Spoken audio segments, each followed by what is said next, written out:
நினைக்கல, புரட்சி தலைவரோட தர்மம் மறக்கல. கீழடி தொடங்குனதும் ஊழல் அடங்குனதும், போதைய ஒதுக்குனதும் கல்விய பெருக்குனதும், மாணவன உயர்த்தினதும் குடிமரமத்து நாயகனும் இரும்பு மனுஷனானே. மாற்றம் காணத்தானே மக்கள் போராடி ஒரு பேர் காக்க வருது, அது எங்க எடப்பாடி.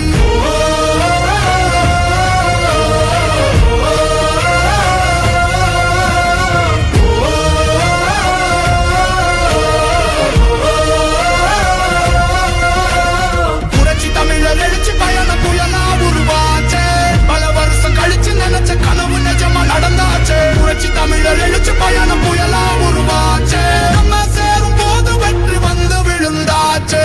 மக்களை காப்போம், தமிழகத்தை மீட்போம். மக்களை காப்போம், தமிழகத்தை மீட்போம்.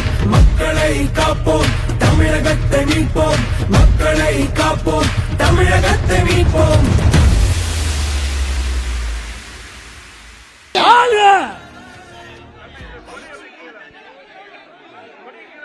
கொடி வைத்திருக்கின்ற தோழர்கள் தயவு செய்து கீழே இறக்க வேண்டும். தயவு செய்து கொடி வைத்திருக்கின்ற தோழர்கள் கீழே இறக்க வேண்டும். கொடி வைத்திருக்கின்ற தோழர்கள் கொஞ்சம் கீழே இறக்க வேண்டும்.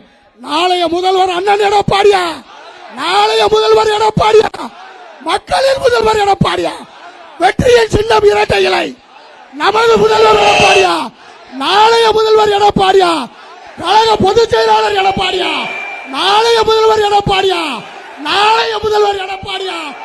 நாளைய முதல்வர் எடப்பாடியா?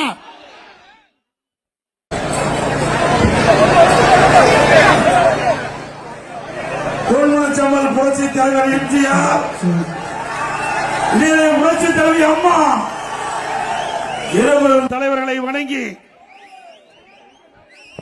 சிறப்பாக எழுச்சியாக நடைபெற்றுக் கொண்டிருக்கின்ற தேர்தல் பிரச்சார கூட்ட நிகழ்ச்சியிலே கலந்து கொண்டு சிறப்பித்துக் கொண்டிருக்கின்ற மாவட்ட கழகத்தினுடைய செயலாளர் அருமைச்சவர் தச்சை என் கணேசராஜா அவர்களே, மாவட்ட கழக செயலாளர் அருமை சகோதரர் இசைக்கு சுப்பையா எம்எல்ஏ அவர்களே, பாரதிய ஜனதா கட்சியுடைய மாநில தலைவர் எம்எல்ஏ சகோதரர் திரு நாகேந்திரன் அவர்களே, மற்றும் நிகழ்ச்சியிலே பங்கு பெற்றிருக்கின்ற தலைமை கழகத்துடைய நிர்வாகிகளே, முன்னாள் நாடாளுமன்ற சட்டமன்ற உறுப்பினர்களே, வாரியத்தை சிறப்பித்துக் கொண்டிருக்கின்ற கழகத்திலே பல்வேறு பொறுப்புகளை வைக்கின்ற நிர்வாகிகளே, நிகழ்ச்சியிலே பங்கு பெற்றிருக்கின்ற அனைத்து இந்திய அண்ணா திராவிட முன்னேற்ற கழகத்தைச் சேர்ந்த கழக உடன்பிறப்புகளே, மற்றும் பாரதிய ஜனதா கட்சி சேர்ந்த தலைவர்களே, நிர்வாகிகளே, பாட்டாளி மக்கள் கட்சி சேர்ந்த தலைவர்களே, நிர்வாகிகளே, அம்மா மக்கள் முன்னேற்ற கழகத்தைச் சேர்ந்த தலைவர்களே, நிர்வாகிகளே, தமிழ் மாநில காங்கிரஸ் கட்சி சேர்ந்த தலைவர்களே, நிர்வாகிகளே, இந்திய ஜனநாயக கட்சி சேர்ந்த தலைவர்களே, நிர்வாகிகளே, புரட்சி பாரதம் கட்சி சேர்ந்த தலைவர்களே, நிர்வாகிகளே, புதிய நீதி கட்சி சேர்ந்த தலைவர்களே, நிர்வாகிகளே, தமிழக மக்கள் முன்னேற்ற கழகத்தைச் சேர்ந்த நிர்வாகிகளே, பெருந்தலைவர் மக்கள் கட்சி சேர்ந்த நிர்வாகிகளே, தமிழ்நாடு தேவர் பேரவை சேர்ந்த நிர்வாகிகளே, தமிழ் மாநில முஸ்லீம் கட்சி சேர்ந்த நிர்வாகிகளே, மாற்றம் திரளாக வரியிருந்து சிறப்பித்துக் கொண்டிருக்கின்ற பெரியவர்களை, தாய்மார்களை, விவசாயிகளே, தொழிலாளர் நண்பர்களே, விவசாய தொழிலாளர்களே, வாக்காளர் பெருமக்களே, மகளிரை சேர்ந்த சகோதரிகளே, இளைஞர் பட்டாளங்களே, பத்திரிகையாளர், ஊடகங்கள் அத்தனை பேருக்கும் என்னுடைய நன்றி கலந்த வணக்கம். நடைபெற இருக்கின்ற சட்டமன்ற பொதுத் தேர்தலில் அனைத்து இந்திய அண்ணா திராவிட முன்னேற்ற கழக தலைமையிலே அமைக்கப்பட்ட தேசிய ஜனநாயக கூட்டணியில் இன்றைய தினம் தலைமை கழகத்தின் மூலமாக அறிவிக்கப்பட்டிருக்கின்றோம். நம்முடைய கூட்டணியின் சார்பாக கழக வெற்றி வேட்பாளர் திருநெல்வேலிக்கு அறிவிச்சவர் திரு தச்சை என் கணேசராஜா அவர்கள் நிறுத்தப்பட்டிருக்கின்றார். அதேபோல அம்பாசமுத்திரம் சட்டமன்ற தொகுதிக்கு சட்டமன்ற உறுப்பினர் முனைவர் இசைக்கு சுப்பையா அவர்கள் நிறுத்தப்பட்டிருக்கின்றார். அதேபோல பாளையங்கோட்டை சட்டமன்ற தொகுதிக்கு மரியாதைக்குரிய திரு எஸ் சயீது சுல்தான் சம்சுதீன் அவர்கள் நிறுத்தப்பட்டிருக்கின்றார். அனைத்து இந்திய அண்ணா திராவிட முன்னேற்ற கழகத்தின் சார்பாக போட்டியிடுகின்ற இவர்களுக்கு 2 லட்சத்திலே வாக்களித்து வெற்றி பெற செய்யும்.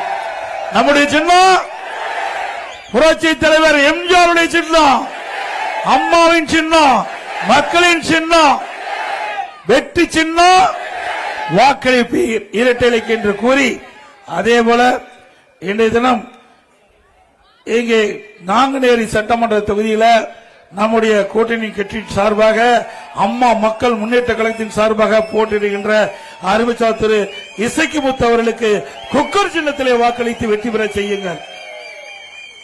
அதேபோல ராதாபுரம் சட்டமன்ற தொகுதியிலே போட்டியிடுகின்ற பாரதிய ஜனதா கட்சி வேட்பாளருக்கு தாமரை சின்னத்திலே வாக்களித்து வெற்றி பெற செய்யுங்கள்.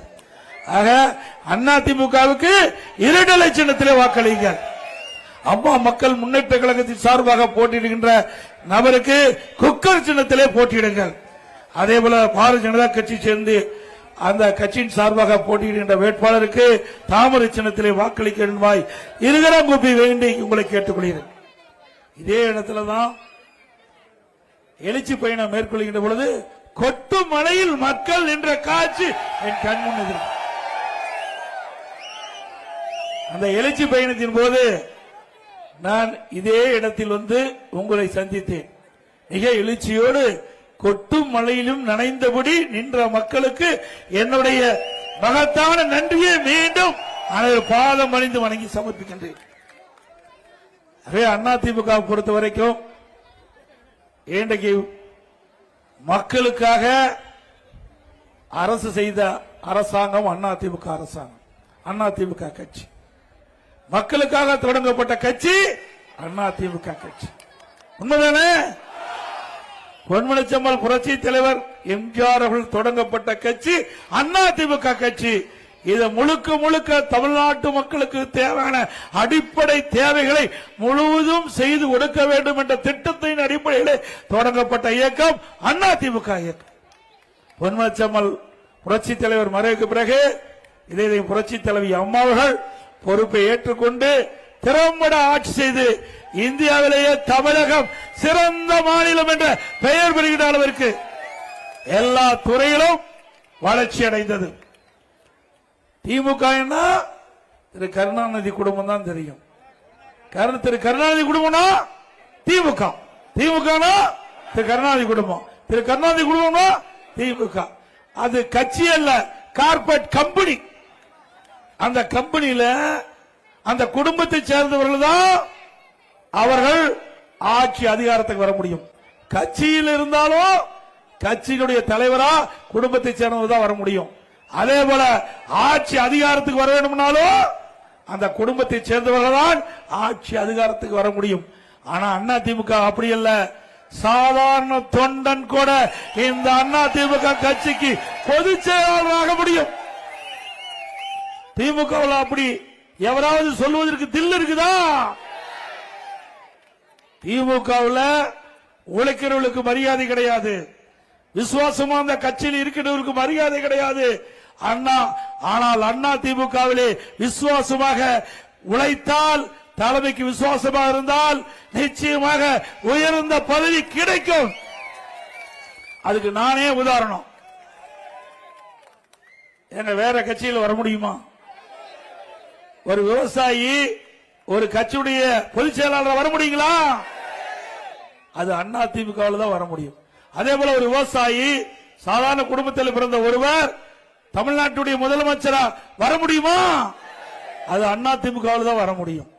ஆக அதிமுகவை பொறுத்த வரைக்கும் ஜனநாயகம் உள்ள ஒரு கட்சி, ஜனநாயக முறைப்படி இன்றைக்கு செயல்படுகின்ற கட்சி. அதுபோல மக்கள் விருப்பப்படி ஆட்சி செய்கின்ற கட்சி அதிமுக கட்சி.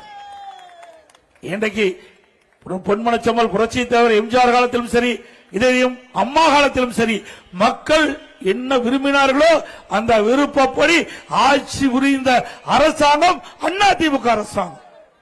31 ஆண்டு காலம் தமிழ் மண்ணிலே ஆட்சி புரிந்த இயக்கம் அதிமுக இயக்கம்.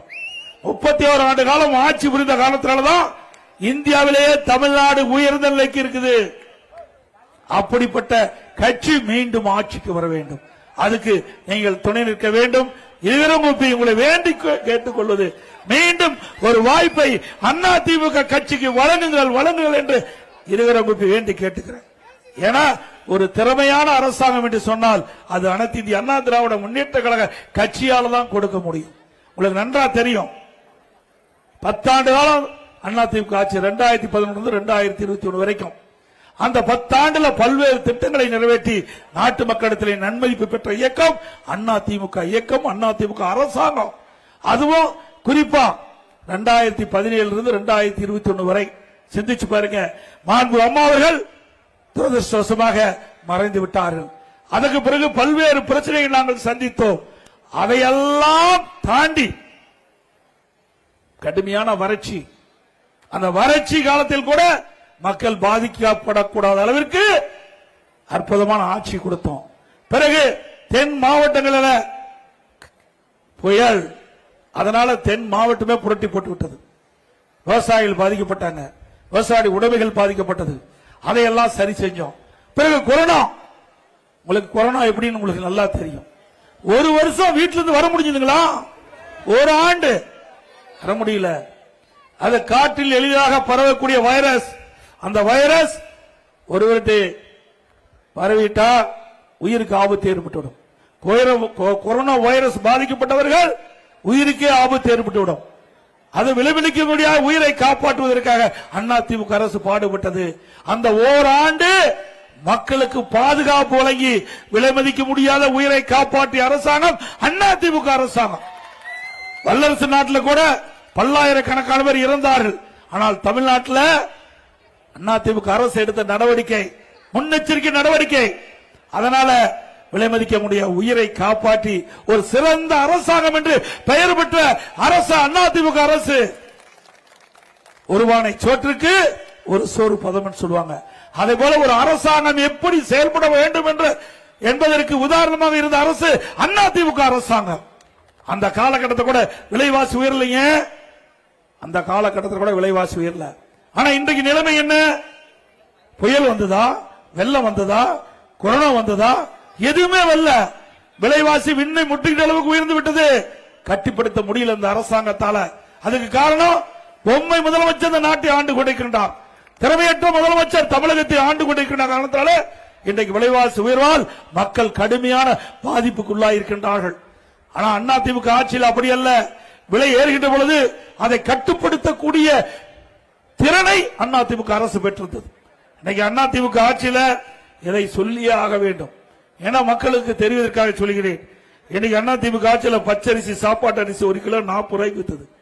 இன்னைக்கு திமுக ஆட்சியில் 75 ரூபாய்க்கு 1 கிலோ விற்குது. பொன்னி புழுங்கல் அரிசி 1 கிலோ அதிமுக ஆட்சியில் 45 ரூபாய். இன்றைக்கு திராவிட முன்னேற்ற கழக ஆட்சியில் 1 கிலோ 75 ரூபாய். இட்லி புழுங்கல் அரிசி 1 கிலோ அதிமுக ஆட்சியில் 30 ரூபாய், இன்னைக்கு 55 ரூபாய். கடல் எண்ணெய் 1 கிலோ 130 ரூபாய், இன்றைக்கு 200 ரூபாய்க்கு விற்கிது திமுக ஆட்சியில். நல்லெண்ணெய் 1 கிலோ அதிமுக ஆட்சியில் 250, திமுக ஆட்சியில் 500. துவரம்பருப்பு 1 கிலோ 74 ரூபாய் விற்கிது.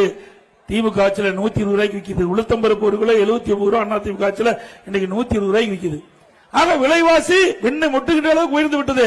இதையெல்லாம் கட்டுப்படுத்த இந்த அரசு முன் வரல.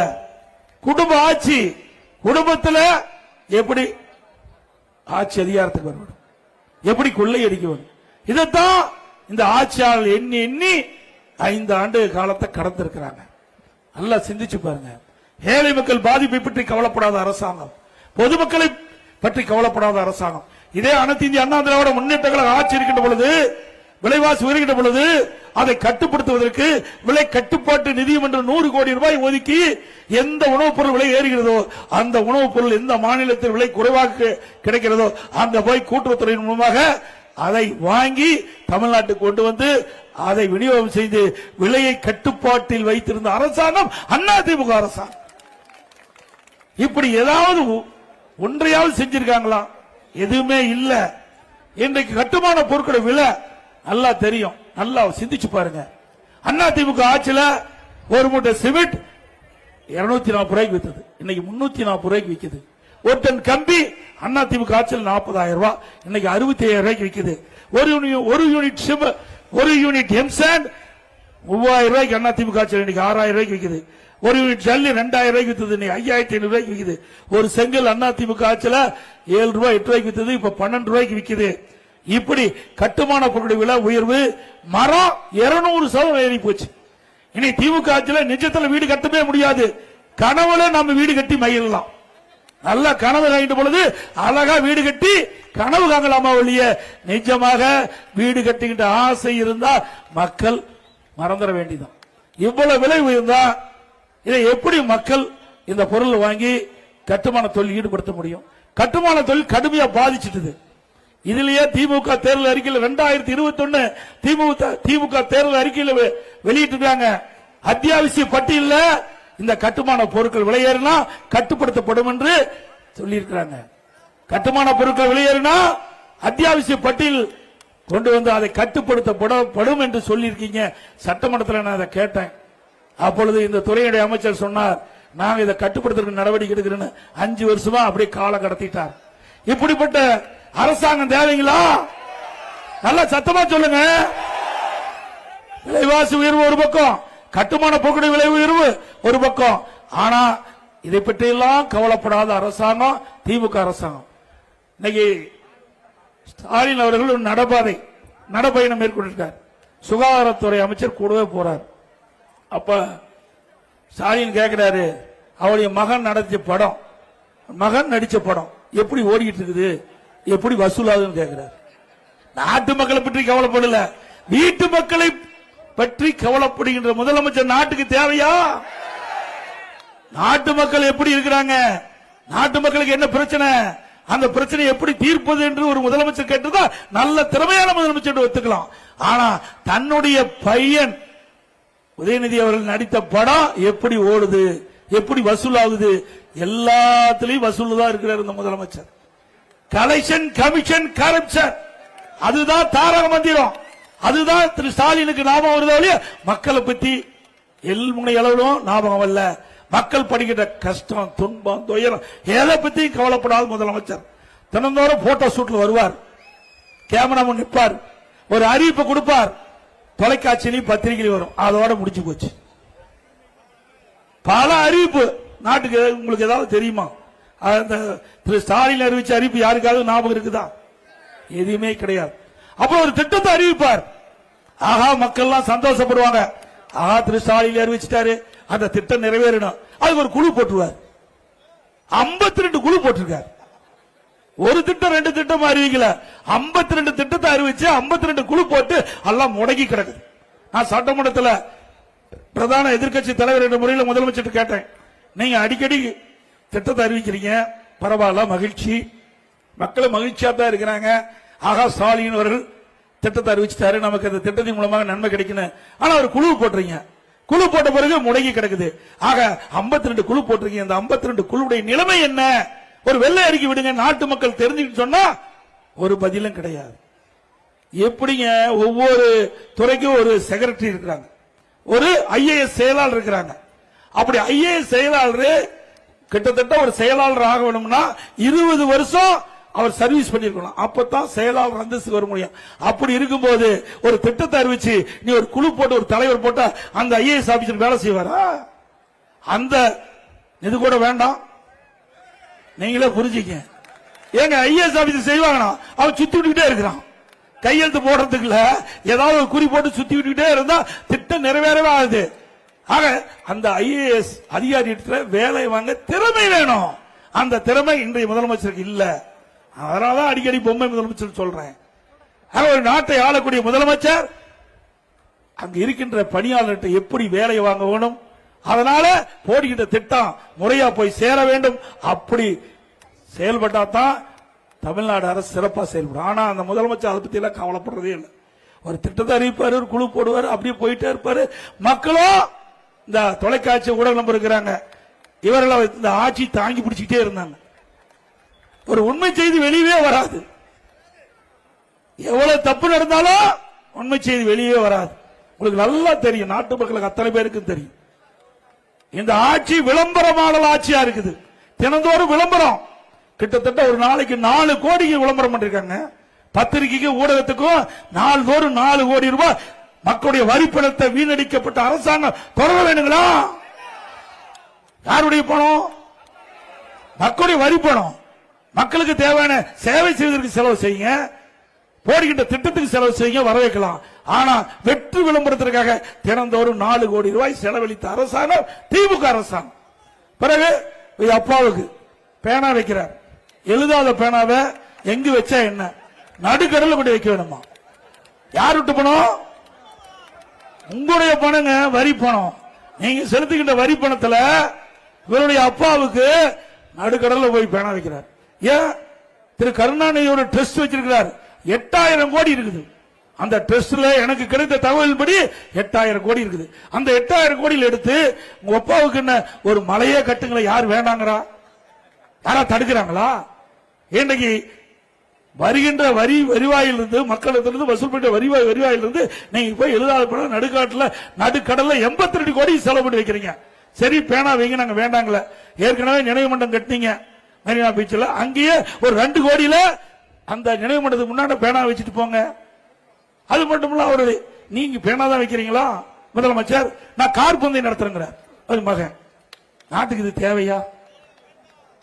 கார் பந்தயம் பல 100 கோடி ரூபாயில சென்னை மாநகராட்சியில கார் பந்தயம் நடத்துறாங்க. இப்படி மக்களுடைய வரிப்பணம் ஊதாரித்தனமாக செலவு செய்கின்ற அரசாங்கம் மீண்டும் வரணுங்களா? இப்படிப்பட்ட ஆட்சி தேவையா? நாட்டு மக்கள் படுகின்ற துன்பங்கள் வேதனைகள் புரிந்து அதற்கு தக்கவாறு ஆட்சி செய்த சிறந்த ஆட்சி.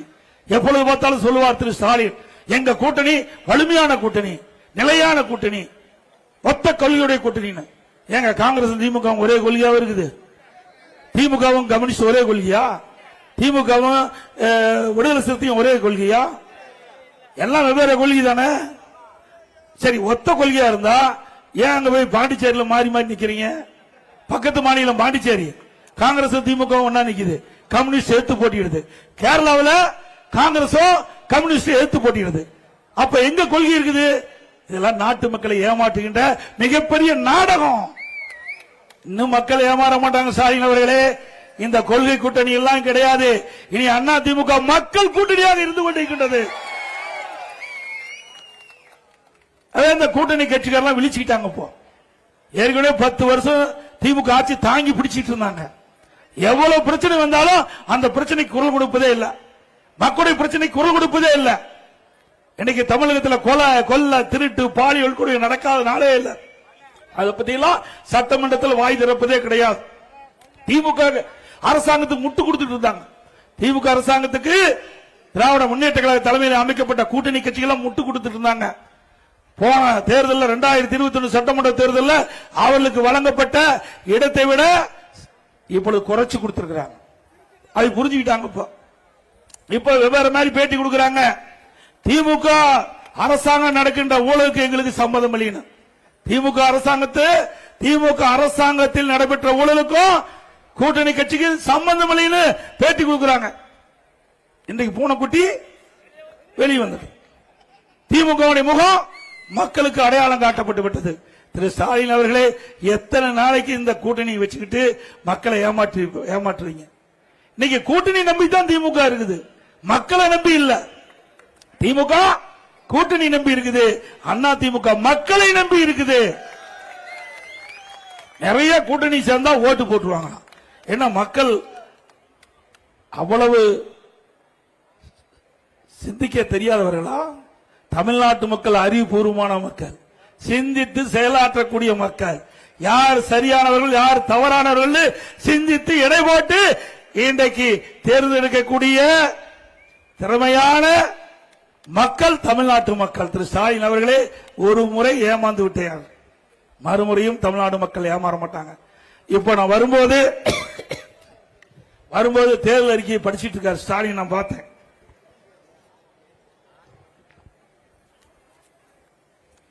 அந்த தேர்தல் அறிக்கையில் ஏற்கனவே 2021 525 அறிவிப்புகள் வெளியிட்டிருக்காங்க. அந்த 525 அறிவிப்புகளை 4 1 பங்கு கூட இதுவரைக்கும் நிறைவேற்றல. அத்தனையும் பொய். டீசல் பெட்ரோல் விலை குறைச்சாங்களாங்க? கேஸ் மானியம் கொடுக்கறாங்களா? கொடுத்தாங்களா? கல்வி கடன் ரத்து பண்ணாங்களா? 100 நாள் வேலை திட்டத்தை 150 நாளா உயர்த்தினாங்களா? ரேஷன் கடையில் 1 கிலோ சர்க்கரைக்கு போல 2 கிலோ சர்க்கரை கூடுதலா கொடுத்தாங்களா? அது மட்டுமல்ல, அரசு ஊழியர்களுக்கு பழைய ஓய்வு திட்டம் நடைமுறைப்படுத்தினாங்களா? எல்லாமே பொய். அண்ணா திமுக அண்மையில நாங்க ஆட்சிக்கு வந்தா என்னென்ன திட்டத்தை நிறைவேற்றணும் அறிவிப்பு கொடுத்தோம். அதே அறிவிப்பு தான் திரு ஸ்டாலின் அப்படியே காப்பிடிச்சு இன்றைய தினம் வெளிப்படுத்திருக்காங்க. இன்றைக்கு திராவிட முன்னேற்ற கழகம் ஆட்சிக்கு வந்தவுடன் இந்த 525 அறிவிப்புகள் நிறைவேற்றப்படும் என்று 2021 சட்டமன்ற பொதுத்தேர்தலில் அறிவிச்சாங்க. அந்த அறிவிப்படி நாளில் ஒரு பங்கு தான் நிறைவேற்றிருக்கீங்க. எஞ்சிய பகுதியே நிறைவேற்ற முடியல. மீண்டும் ஆட்சிக்கு வந்து என்ன நிறைவேற்ற போறீங்க? நிறைவேற்ற முடியுமா? ஒரு பானை சோற்றுக்கு ஒரு சோறு தான் பதம். அப்படி ஏற்கனவே கொடுக்கப்பட்ட வாக்குறுதியை உங்களால் நிறைவேற்ற முடியலையே. மக்கள் எப்படி நம்பி உங்களுடைய கூட்டணிக்கு உங்களுக்கு வாக்களிப்பார்கள்? சிந்தித்து பாருங்க. இப்பொழுது 517 அறிவிப்பு வெளியிட்டார்.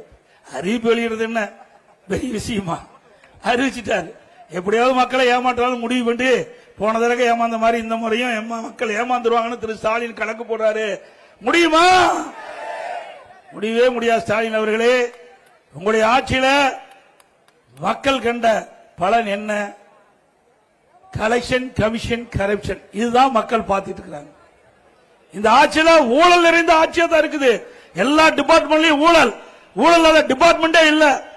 அண்மையில அமலாக்கத்துறை, நகர்ப்புற வளர்ச்சித்துறை, குடிநீர் வழங்கத்துறையில முறைகேடு நடைபெற்றதாக அமலாக்கத்துறை கண்டுபிடித்து சட்ட ஒழுங்கு டிஜிபிக்கு அறிக்கை அனுப்பிச்சிருக்காங்க. இதன்படி எஃப்ஐஆர் பதிவு பண்ணும்.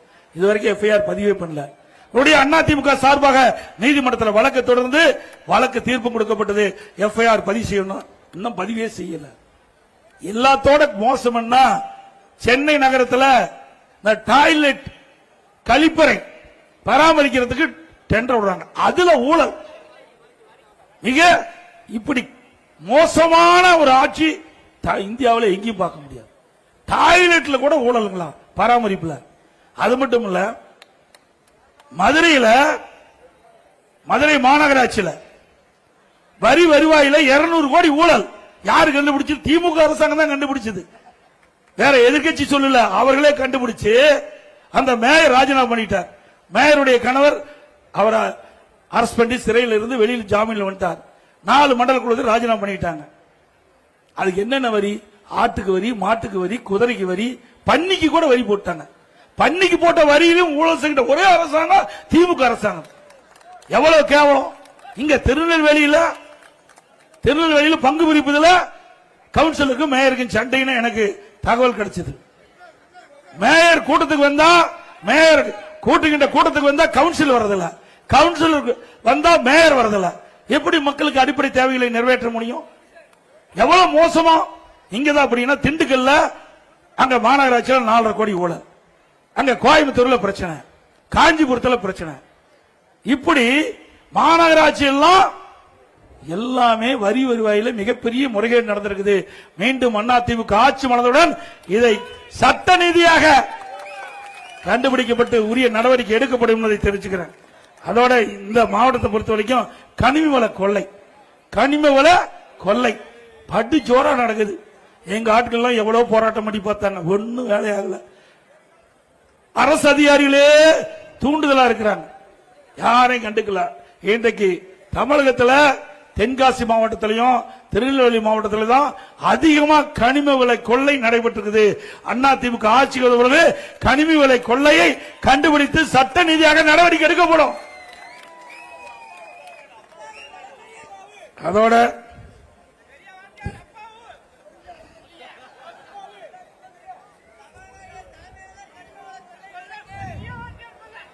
அதோட இன்னைக்கு தமிழகத்தில் பாத்தீங்கன்னா போதைப் பொருள் நிறைந்த மாநிலமா இருக்கு. கஞ்சா விற்காத இடமே இல்லை. உண்மைதானுங்க? தமிழகத்தில் எது கிடைக்குதோ இல்லையோ கஞ்சா தாராளமா கிடைக்குது. எங்க பார்த்தாலும் கஞ்சா விற்பனை. இந்த கஞ்சா விற்பனையினால மாணவர்கள், இளைஞர்கள், பொதுமக்கள் இதுக்கு அடிமையாகி சீரழியக்கூடிய நிலை தமிழகத்தில் பார்க்கப்படுது. நான் பல முறை சட்டமன்றத்தில் நான் பேசினேன்.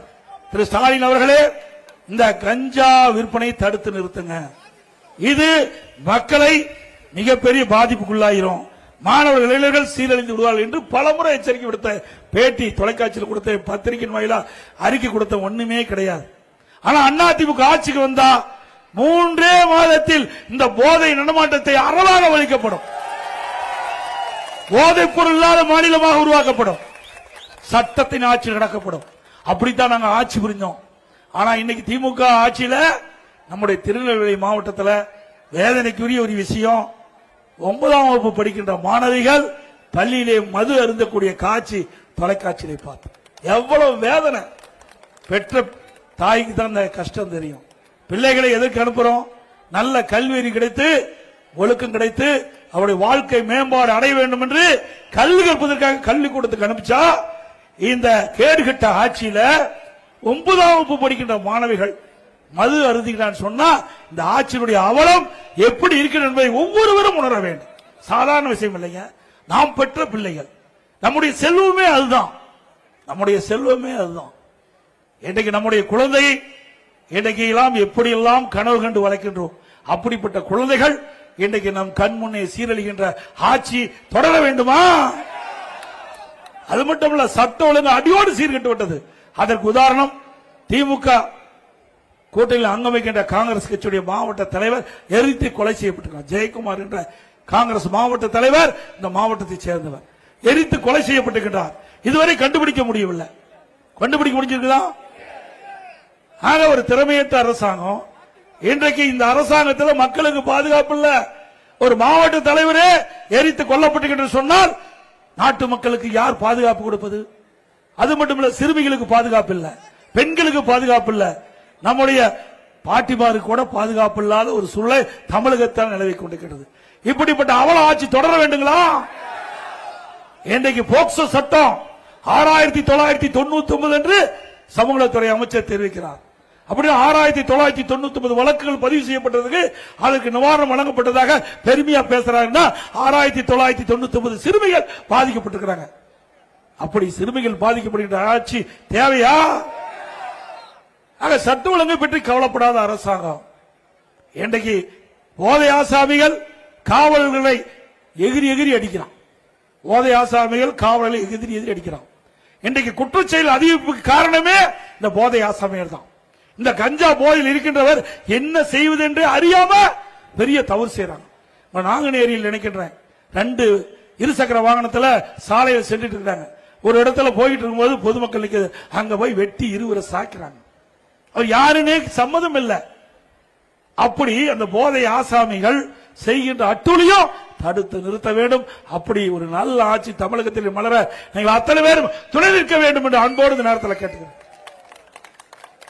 அதே போல விளாத்தி குளத்தில் 9ஆம் ஒரு பள்ளியில் படிக்கின்ற மாணவி பள்ளிக்கு போகிறாங்க. அங்க பாலியல் சீண்டலுக்கு ஆளாக்கப்பட்டு படுகொலை செய்யப்படுகிறார். அத்தனை பேருக்கு உங்களுக்கு தெரியும். தூத்துக்குடி மாவட்டத்தில் விளாத்திக்குளம் பகுதியில் இந்த நிகழ்வு ஏற்பட்டிருக்குது. ஆக பெண்களுக்கு பாதுகாப்பு இல்லாத ஒரு சூழ்நிலை.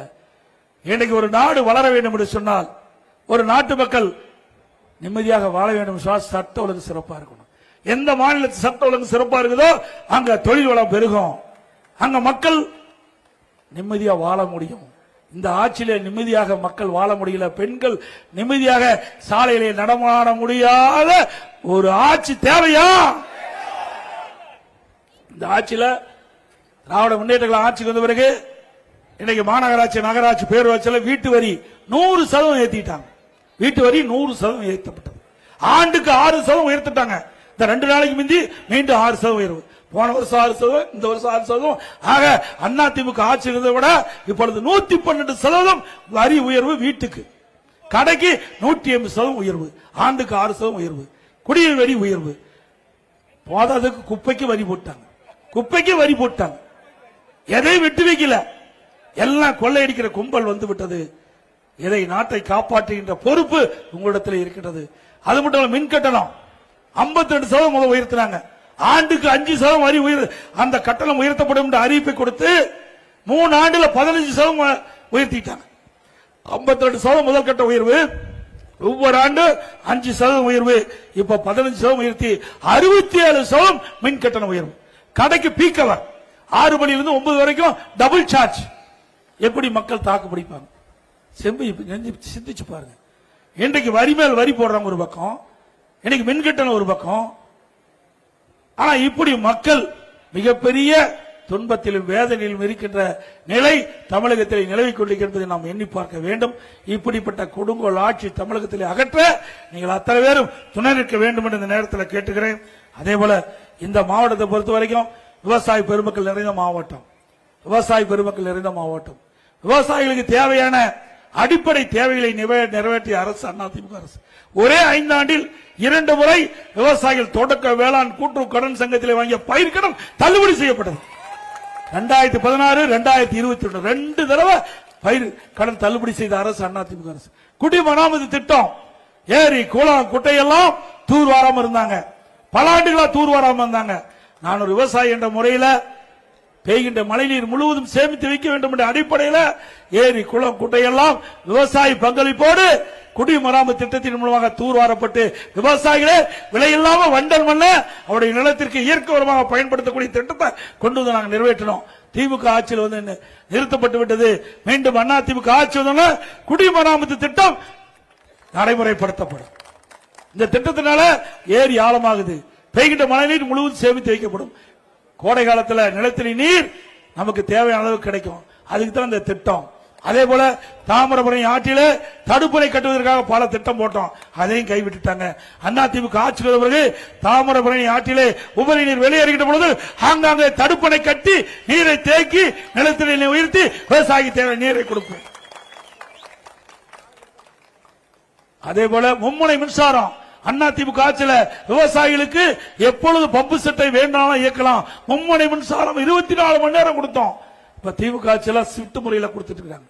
மீண்டும் அதிமுக ஆட்சிக்கு வந்தா விவசாயம் செழிக்க மும்முனை மின்சாரம் 24 மணி நேரம் விவசாயிகளுக்கு வழங்கப்படும்.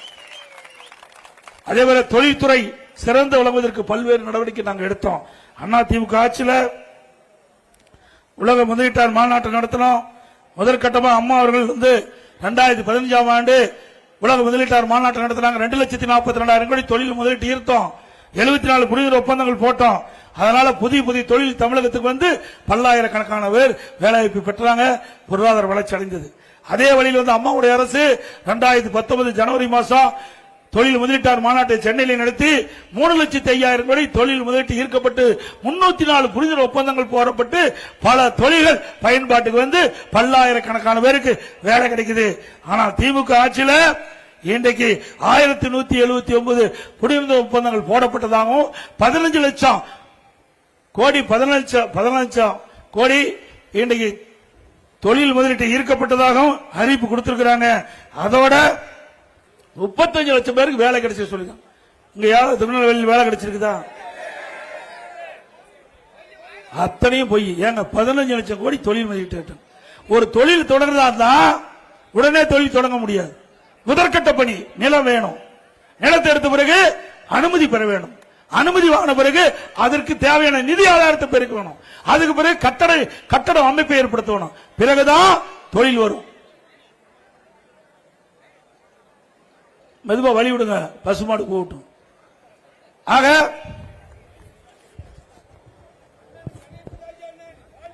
இன்றைக்கு தினம் வேண்டுமென்றே திட்டமிட்டு முதலமைச்சர் இளைஞர்களையும் பெற்றோர்களை ஏமாற்றுவதற்காக திராவிட முன்னேற்ற கழகம் ஆட்சிக்கு வந்த பிறகு 1179 புரிந்துணர்வு ஒப்பந்தம் போட்டாராம். 15 லட்சம் கோடி தொழில் மட்டும் ஈர்த்துட்டாராம். 35 லட்சம் பேருக்கு வேலை கிடைச்சிட்டான். எங்கேயோ வேலை கிடைச்சது? 35 லட்சம் பேர்னா கொஞ்சமா? மொத்தமே ஓட்டு உரிமையே 5 கோடியே 68 லட்சம் தான் நினைக்கிறேன்.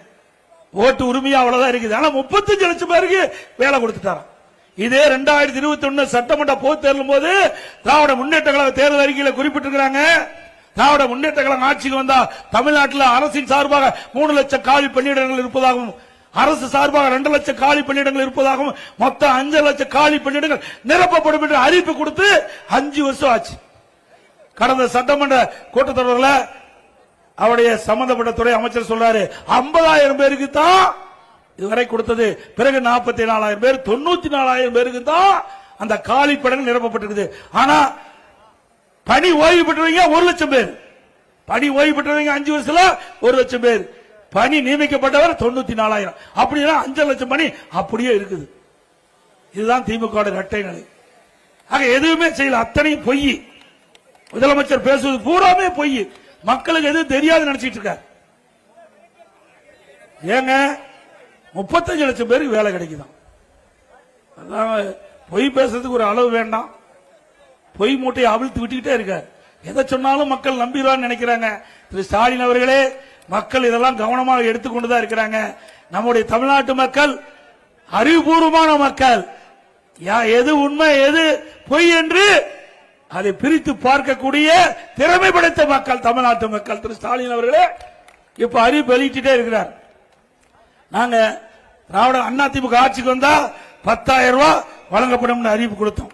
ஒவ்வொரு குடும்பத்திற்கும் 10,000 ரூபாய் வழங்கப்படும் என்று அறிவிப்பு கொடுத்தோம். ஒவ்வொரு குடும்பத்திற்கும் 10,000 ரூபாய் வழங்கப்படும். ஏன்னா விலைவாசி உயர்வு, வரி உயர்வு, இதனால மக்கள் பாதிக்கப்பட்டிருக்காங்க. அதனால அதையெல்லாம் சரி செய்வதற்காக ஒவ்வொரு குடும்பத்துக்கும் 10,000 ரூபாய் சொன்னோம். உடனே ஸ்டாலின் என்கிறாரு, ஒரு கூப்பன் கொடுக்கிறேன், நீங்க அந்த பொருள் போய் வாங்கிக்கலாம், நீ மிக்சி வாங்கிக்கலாம், கிரைண்டர் வாங்கிக்கலாம். அது கமிஷன்.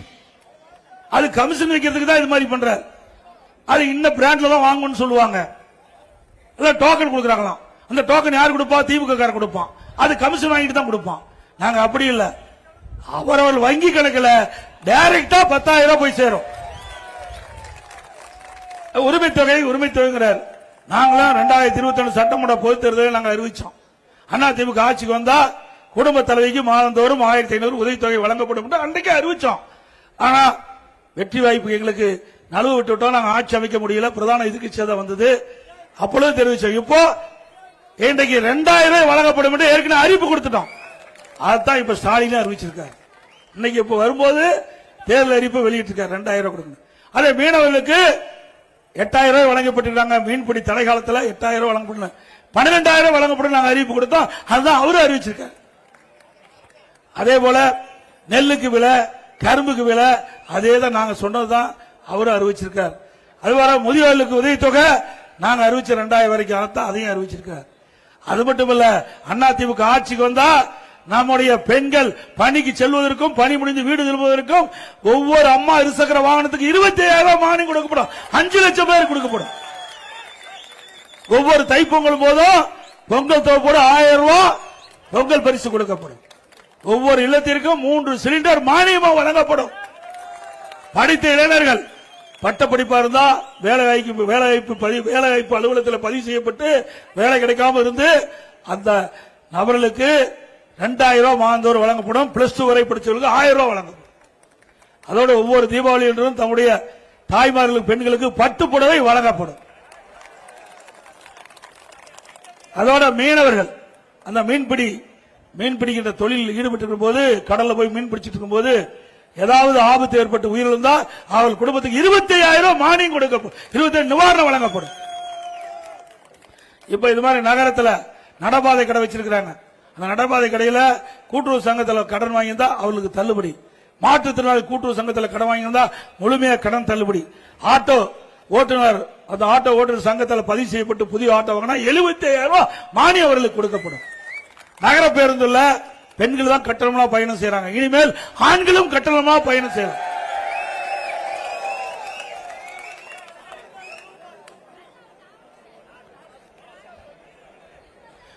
எல்லா குடும்ப அட்டைதாருக்கும் ஃப்ரிட்ஜ் வழங்கப்படும். எல்லா குடும்ப அட்டைதாரும் ஃப்ரிட்ஜ் வழங்கப்படும். அதே போல நகரத்தில் வசிக்கின்ற மக்கள் சரி, கிராமத்தில் வசிக்கின்ற மக்களும் சரி, வீடு இல்லாத ஏழைகளுக்கு அற்புதமான காங்கிரீட் வீடு ஏழைகளுக்கு அரசாங்கம் கட்டித்தரப்படும்.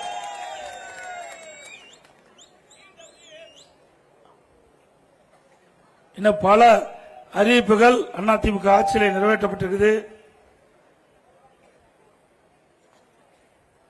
அதேபோல மீனவர்கள் 65 வயது நிரம்பி அப்படி இருக்கின்ற மீனவர்களை கண்டறிந்து அவர்களுக்கு மீனவர் நல வாரியம் மூலமாக 2,500 ரூபாய் மாதந்தோறும் ஓய்வூதியம் வழங்கப்படும். மீனவர்களுக்கு கட்டிட தொழிலாளிகள் அந்த பணியில் ஈடுபட்டுகின்ற பொழுது அவர்கள் தவறி விழுந்து உயிருக்கு ஆபத்து ஏற்பட்டால் அவர்களுக்கு குடும்பத்திற்கு 20 லட்சம் ரூபாய் அரசாங்கம் வழங்கப்படும். இன்னும் பல அறிவிப்புகள் அதிமுக சார்பாக அறிவிச்சிருக்கிறோம். அந்த அறிவிப்புகள் அனைத்தும் நிறைவேற்றப்படும் என்ற உறுதி இந்த நேரத்தில் தெரிவித்து, அதிமுக ஆட்சியில் தான் ஸ்மார்ட் சிட்டி திட்டம் கொண்டாந்தோம். நிறைய இந்த மாநகராட்சியில் ஸ்மார்ட் சிட்டி திட்டத்தின் மூலமாக நிறைய திட்டங்களை நாங்கள் நிறைவேற்றி கொடுத்திருக்கிறோம் அதிமுக ஆட்சியில். அதே போல நிறைய பாலங்கள் கட்டி கொடுத்திருக்கிறோம். அற்புதமான சாலைகளை கொடுத்திருக்கிறோம். பல தடுப்பணையை கட்டி கொடுத்திருக்கிறோம். எல்லாம் அதிமுக ஆட்சியில் தான் இவ்வளவு செஞ்சோம். அதையெல்லாம் மீண்டும் அதிமுக ஆட்சி வர நீங்கள் அத்தனை பேரும் துணை நிற்க வேண்டும் என்று அன்போடு இந்த நேரத்தில் கேட்டுக்கிறோம். ஆக எங்களுடைய அனைத்து இந்திய அண்ணா திராவிட முன்னேற்ற கழகத்தின் சார்பாக நிறுத்தப்படுகின்ற வேட்பாளர் மரியாதைக்குரிய நம்முடைய 3 தொகுதியில் நிறுத்தப்பட்டிருக்கிறோம். எங்களுடைய வேட்பாளர் திருநெல்வேலி சட்டமன்ற தொகுதி மற்றும் அம்பாசமுத்திரம் சட்டமன்ற தொகுதி, அதேபோல பாளையங்கோட்டை சட்டமன்ற தொகுதி, 3 சட்டமன்ற தொகுதியில் நிற்கின்ற வேட்பாளருக்கு இரட்டை சின்னத்தில் வாக்களித்து வெற்றி பெற செய்யும். நாங்குநேரி சட்டமன்ற தொகுதியிலே அம்மா மக்கள் முன்னேற்ற கழகத்தின் சார்பாக போட்டியிட்டவருக்கு குக்கர் சின்னத்திலே வாக்களித்து வெற்றி பெற செய்யும். ராதாபுரம் சட்டமன்ற தொகுதியிலே போட்டியிடுகின்ற பாரதிய ஜனதா வேட்பாளருக்கு தாமரை சின்னத்திலே வாக்களித்து வெற்றி பெற செய்யும். இந்த தேர்தல் பிரச்சார கூட்ட நிகழ்ச்சியை சிறப்பாக ஏற்பாடு செய்த மாவட்ட செயலாளர்களுக்கும் அவரோடு துணை நின்ற கழக நிர்வாகிகளுக்கும் கூட்டணி கட்சி தலைவர்களுக்கும் நிர்வாகிகளுக்கும் வருகின்ற வாக்காளர் பெருமக்களுக்கும் நேரத்திலே நன்றி தெரிவித்து மக்களை காப்போம் தமிழகத்தை, மக்களை காப்போம் தமிழகத்தை மீட்போம், மக்களை தமிழகத்தை, மக்களை தமிழகத்தை, மக்களை தமிழகத்தை. ஸ்டாலின் மாடல் அரசு, ஃபெயில் மாடல் அரசு. Bye bye Stalin. நன்றி, வணக்கம்.